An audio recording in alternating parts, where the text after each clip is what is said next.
Hi hello. இன்றைக்கி விநாயகர் சதுர்த்தி இல்லையா, அதனால் கொழுக்கட்டைக்கு வேர்க்கடலை வறுத்துக்கலாங்க.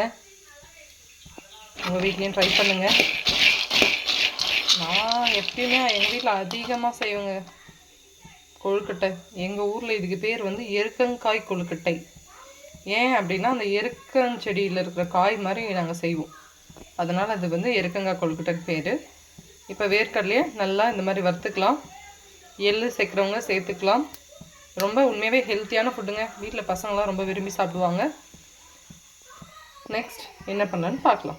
முதல்ல வேர்க்கடலையை நல்லா வறுத்து எடுத்துக்கலாமா? அவ்வளோதான், இந்த மாதிரி ஃபுல்லாக வறுத்துட்டாச்சு. இப்போ நம்ம இதை இறக்கி ஆற வச்சுட்டு அதுக்கப்புறம் தாங்க இதை தேய்க்கணும். தேய்ச்சா தோல் உறிஞ்சிடும். ஓகேங்களா? ஆற வைக்காமல் பண்ணிங்கன்னா கை சுட்டுடும். இந்த மாதிரி ஃபுல்லாக வந்து எடுத்தாச்சுங்க. ஒன்று ஒன்று அப்படி தான் இருக்கும். அதையும் சுத்தமாக க்ளீன் பண்ணிடணும்.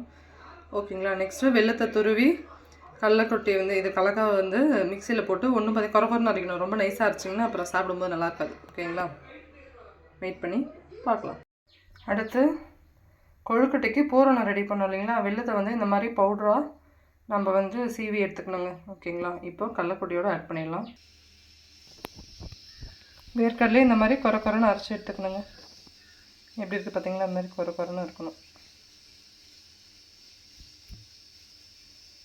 நெக்ஸ்ட் இதோட வெள்ளத்தை சேர்த்துக்கலாம். இப்போது கொழுக்கட்டைக்கு பூர்ணம் வெல்லம் சேர்த்து ரெடி ஆயிடுச்சுங்க. ஓகேங்களா?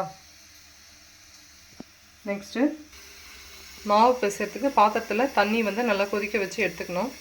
மாவில் உப்பு போட முடியாது, அதனால் இந்த தண்ணியில் நம்ம வந்து மாவுக்கு தேவையான உப்பு வந்து சேர்த்து எடுத்துக்கலாம். நான் ஏற்கனவே பச்சரிசி மாவு எப்பவுமே ரெடிமேடாக இருக்கும். பச்சரிசி வந்து ஊற வச்சு கழுவி மிஷினில் கொடுத்து அரைச்சி வச்சுருக்கேன் நான். ஓகேங்களா? நெக்ஸ்ட்டு இந்த சுடுதண்ணியை போட்டு அதை பிசைஞ்சிக்கலாம். இந்த மாதிரி மாவு அரைச்சி நல்லா ஜலிச்சு வச்சுருக்கேன் நான். இந்த மாவில் தான் நம்ம சுடுதண்ணியை ஆட் பண்ண போகிறோம். இப்போது இந்த மாவில் இந்த கொதிக்கிற தண்ணி வந்து இப்போ நம்ம ஆட் பண்ணிக்கலாம். கொஞ்சம் கொஞ்சமாக ஆட் பண்ணிக்கோங்க, அப்புறமா குழகுன்னு போயிடும்.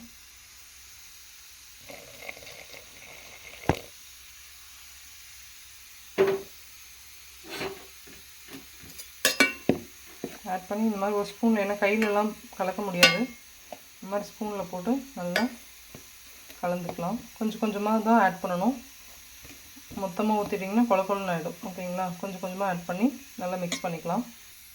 இந்த மாதிரி தான் வரும். கொஞ்சம் கொஞ்சமாக நம்ம வந்து பிசைஞ்சிட்டு இருக்கணும். இந்த மாதிரி வந்து சப்பாத்தி மாவு பதத்துக்கு ஃபுல்லாக பிசைஞ்சாச்சுங்க.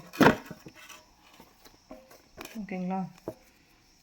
வந்து உங்கள் கையில் ஒட்டக்கூடாதுன்னா நீங்கள் வந்து எண்ணெய் தொட்டுக்கலாம்.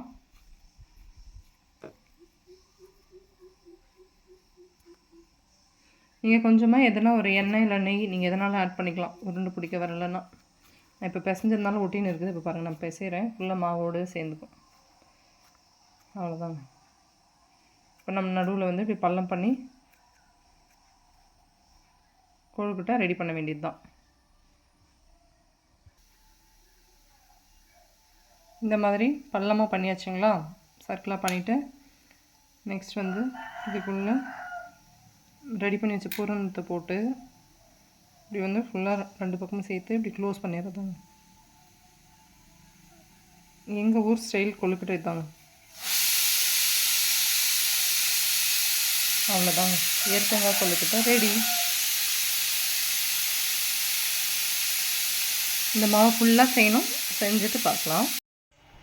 கொழுக்கட்டை வந்து பின்னியாச்சுங்க. ஓகேங்களா? இப்போ வந்து இட்லி குண்டால தண்ணி ஊற்றி நல்லா கொதித்த பிறகு இப்போ நம்ம இட்லி மாதிரி ஆவியில் வச்சு எடுத்துருவோம். இதனுடைய எட்ஜஸ் வந்து நம்ம கரெக்டாக க்ளோஸ் பண்ணுங்கள், இல்லைனா வெடிச்சுக்கும். பார்க்கலாமா?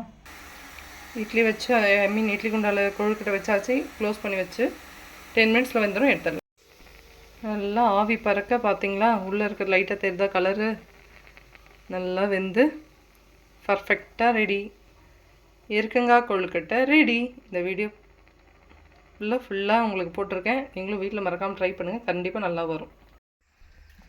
இப்போ சுண்டல் செய்கிறதுக்கு நான் வந்து கருப்பு மூக்கடலை தாங்க ஊற வச்சுருக்கேன். ஓகேங்களா? கொண்டக்கடலையா, அது வந்து குக்கரில் போட்டு ஒரு 3 விசில் விட்டால் போதுங்க. ஓகேங்களா? இந்த அளவுக்கு தண்ணி சேர்த்துட்டு, அந்த கொட்டை வந்து மூழ்கிற அளவுக்கு தண்ணி சேர்த்து தேவையான அளவு உப்பு போட்டு மூடி வேக வச்சிடலாங்க. இப்போ சுண்டல் வந்து 3 விசில் வந்துருச்சு. எப்படி வந்திருக்குன்னு பாருங்கள். அம்மைக்கா பற்றிக்குது, சூடாக இருக்குது. இந்த மாதிரி வெந்தாச்சுங்க. நெக்ஸ்ட்டு எடுத்து வடிகட்டி தாளிச்சிடுவோம். இப்போ வந்து நம்ம சுண்டல் தாளிச்சிக்கலாம். வெங்காயத்துக்கு போதுமான அளவு மட்டும் எண்ணெய், ஏன்னா சுண்டலில் வந்து எண்ணெய் ஒட்டாது. அப்படி எண்ணெய் கொஞ்சம் அதிகமானாலும் பிசு பிசுன்னு தெரியும். எண்ணெய் காஞ்சிட்டோடனே கடுகு உளுத்தம் பருப்பு போட்டுக்கலாம். நல்லா பொரிஞ்சிருச்சு. இப்போது வெங்காயம் பச்சை மிளகாய் பண்ணிக்கலாம்.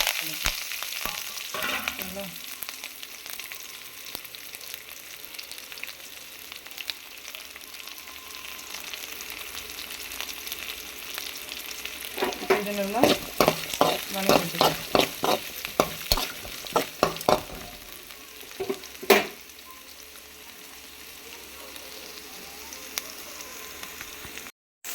நல்லா வதங்கட்டும். நம்ம ஆல்ரெடி கொஞ்சம் சுண்டல் உப்பு போட்டோம். இப்போது இந்த வெங்காயம் மிளகாய்க்கு தகுந்த மாதிரி மட்டும் சால்ட் ஆட் பண்ணிக்கலாம்.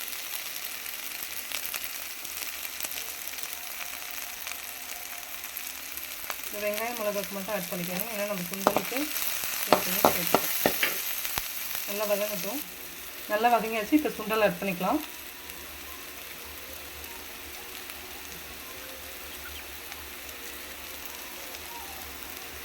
சுண்டல் ஆட் பண்ணியாச்சு. நல்லா வதக்கிக்கலாம்.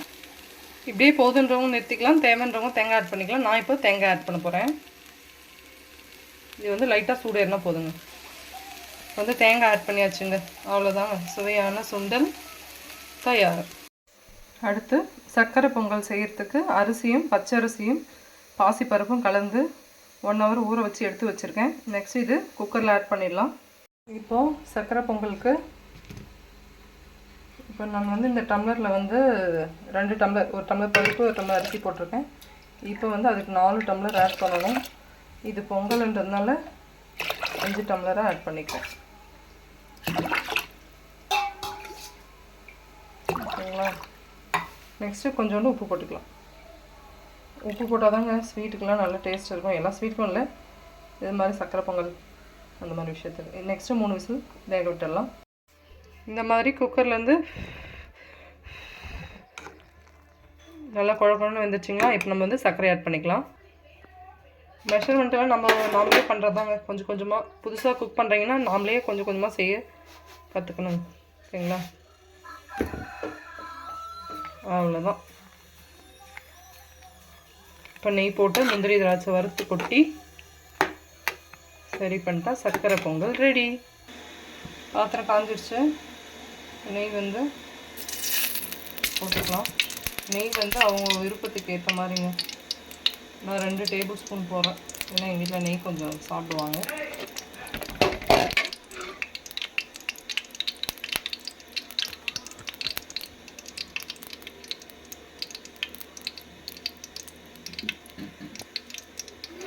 இந்த மாதிரி ஒரு கட்டு கொஞ்சம் சிம்லே வைங்க, இல்லைன்னா முந்திரி திராட்சை வந்து கருகிடும். நெய் காஞ்சு முந்திரி ஆட் பண்ணியாச்சு. இந்த மாதிரி நல்லா வதக்கிக்கலாம். அவ்வளோதான், ப்ரௌனிஷ் ஆகிடுச்சு. இப்போ நம்ம திராட்சை ஆட் பண்ணிக்கலாம்.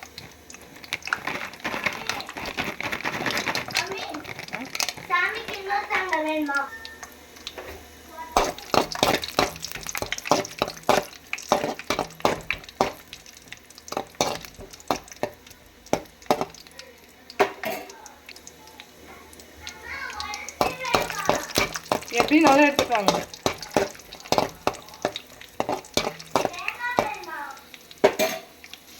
திராட்சை ஃபுல்லாக பொரிஞ்சிச்சு. இப்போ நம்ம ஆட் பண்ணிக்கலாம்.